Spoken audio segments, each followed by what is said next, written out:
I get that all the time. People always ask me which one stands out, which one do you remember, and that'll probably be the one that I remember for sure.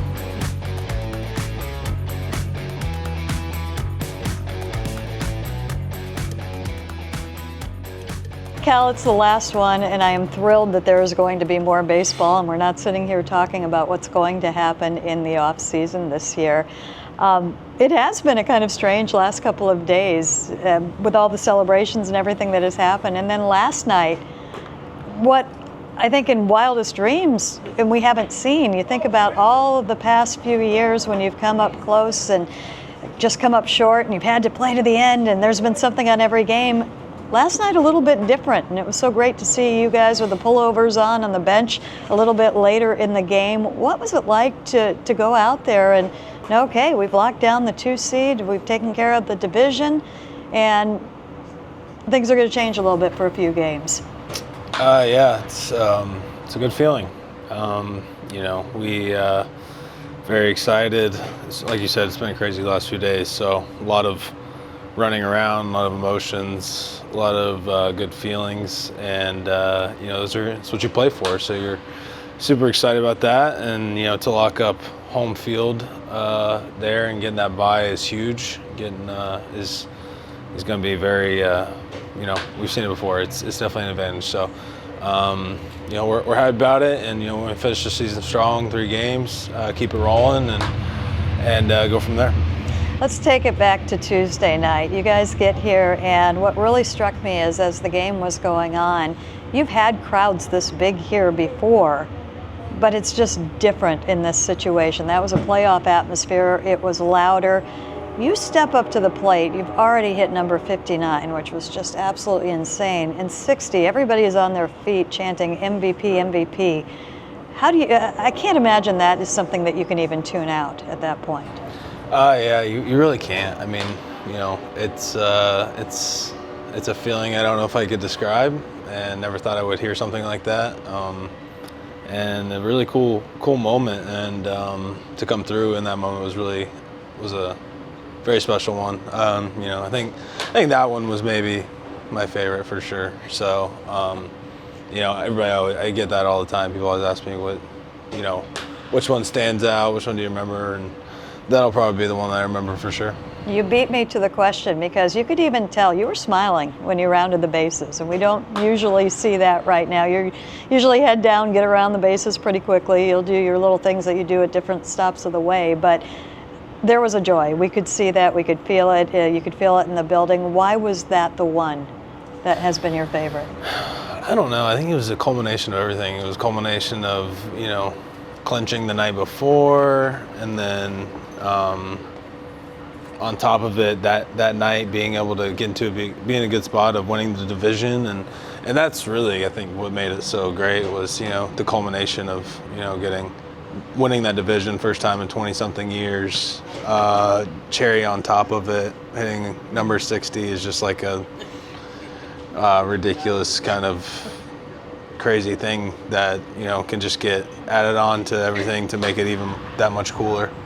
And your folks were in the crowd too, which is just so exciting. Well, what are the things that they said to you after that game?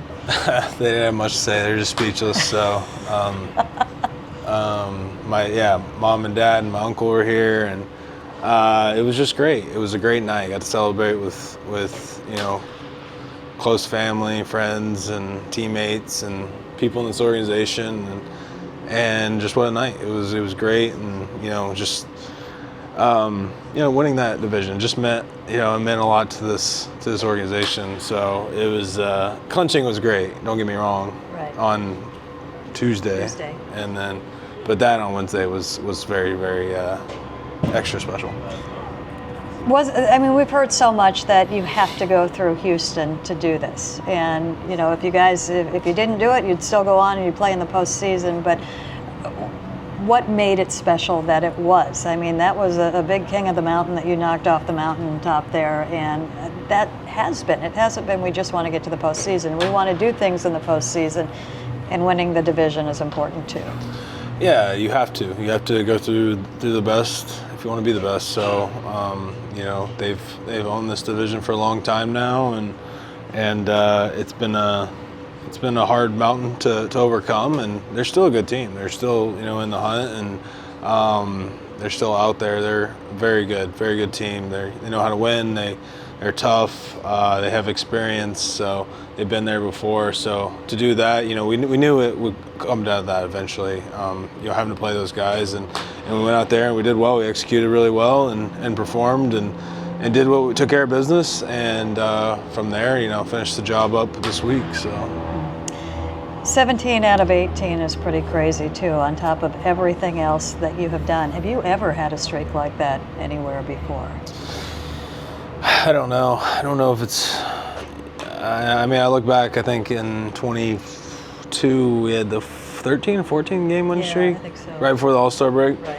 That was a pretty crazy streak as well. This one, it's just, a lot of it is, based off of who's playing the best baseball at the right time, and that's ultimately a lot of about what October baseball is, and getting in and everything, and it's also, it's also a culmination of 162. You're going to go through runs, you're going to go through streaks, and you want to be playing good baseball this time of year and finishing strong. You guys had to get to that good baseball, though. Everything that you just said, you've said throughout the year. You were not one to panic. There were ups and downs and there were roller coasters, and you have said exactly what you said at different times, but you guys did it. And it's not stunning that you got to that streak. It's stunning how quickly you got to that streak and how quickly you flipped that. And we've asked, what you guys did and what you've seen about the players around you. But my question now is, what are the things that Dan Wilson did that helped you guys get to the point to play the way that you have been day in and day out, and flip it the way you did as quickly as you did?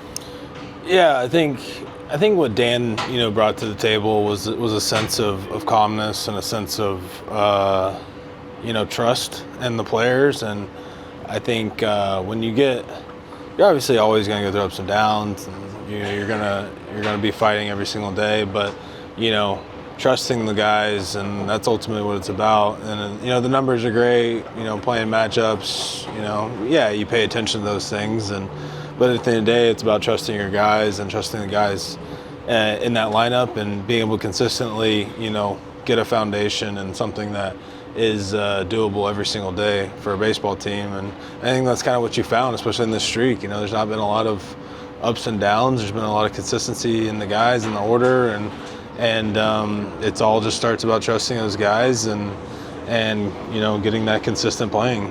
So it's I think that's what you've seen from Dan. Did you see him?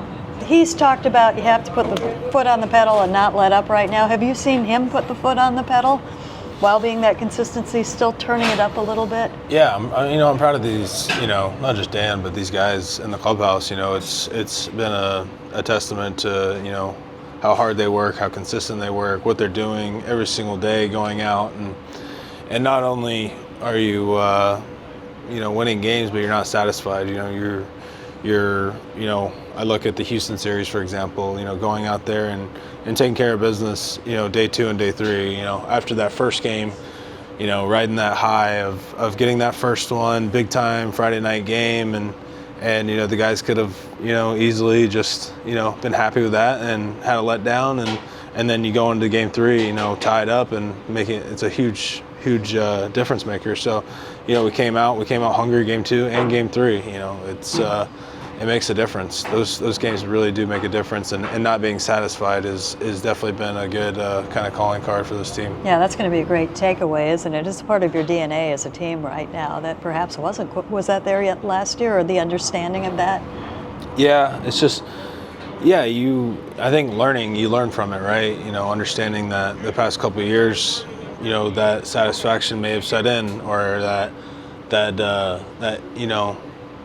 eagerness, or that that want to of making sure we get it done today and not tomorrow, or understanding that we still got work to do, and we won today, great, but we still have a job to do tomorrow. And that's kind of what has kind of been put into this DNA of this team, and understanding that we have last 2 years fallen a little short, and that's what happens. You remember those things, and you don't forget stuff like that happens, and that's what kind of puts together where we're at right now. And because you did all that, you got to celebrate if you need a second to think about it, I want a real answer here. What was the funniest or most surprising or just most joyous thing that you saw in one of those clubhouse celebrations the last couple of nights? Oh, man.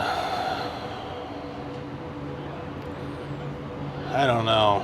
Just seeing everybody's face is just, going around, knowing that you've been with these guys for months and months, every single day. Just seeing everybody's face and how happy they are, and just to see everybody kind of let their guard down and have a little fun and to really enjoy those moments are great.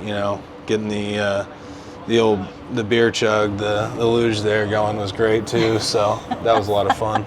There's a great picture of that going, and Andres is in the back, and his eyes are like this big. It looked like. I know, right?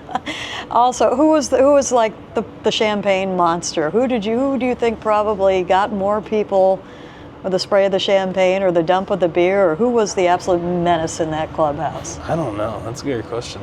I feel like Luke Raley was following me around all night, pouring drinks on me all night. He just kept, it might have been like poking the bear kind of thing. So, but no, it was great. Everybody was having a great time, and you deserve that. So there's no better feeling than feeling that, ice cold beer and champagne going down your back. So yeah, it was an absolute blast. What are you looking forward to in the playoffs? That's what you play for. I'm really looking forward. I think number one, seeing this crowd is going to be amazing. Obviously probably will be a sellout, I'm guessing. So, yes. But I think number one, just really looking forward to that, and then really just being able to enjoy it. It's looking back. I've said this a couple times. Going back in 22, how fun that was, and how different it is. It's just different. I don't know how to describe it. So that atmosphere, and it's what you play for. So going out there and just letting it rip, and understanding that there's no stats on the line. There's no lull. It's everybody's. You're getting everybody's best effort every single night, and there's nothing more you could ask for. It's just gonna be a lot of fun.